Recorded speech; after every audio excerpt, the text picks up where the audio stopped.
అరుణాచలంలో గిరి ప్రదక్షిణ మొట్టమొదట ఎవరు చేశారో మీకు తెలుసా? ఓసారి పార్వతీదేవి సరదాగా తన చేతులతో శివుడి 2 కళ్ళను మూసేస్తారు. దాంతో విశ్వమంతా కొన్ని వేల సంవత్సరాల పాటు చీకట్లోకి వెళ్ళిపోయింది.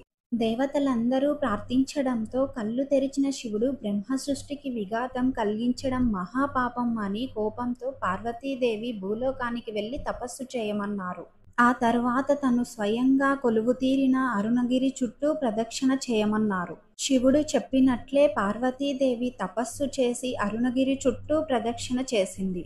దాంతో పార్వతీదేవికి పాప పరిహారం పూర్తి అవ్వడంతో శివుడి కాంతి రూపంలో అరుణాచలానికి వచ్చి అగ్నిలింగంగా మారతారు. వెంటనే పార్వతీదేవి కూడా అగ్నిలింగంలో ఐక్యమైపోయారు. దాని తర్వాత నుంచి స్వయంగా దేవతలందరూ గౌతమ మహర్షితో పాటు అరుణగిరి చుట్టూ ప్రదక్షిణ చేశారు. ఈ విషయాన్ని మొదటిసారి విని ఉంటే మన ఛానల్ని సబ్స్క్రైబ్ చేసుకొని ఓం నమః శివాయ అని కామెంట్ చేయండి.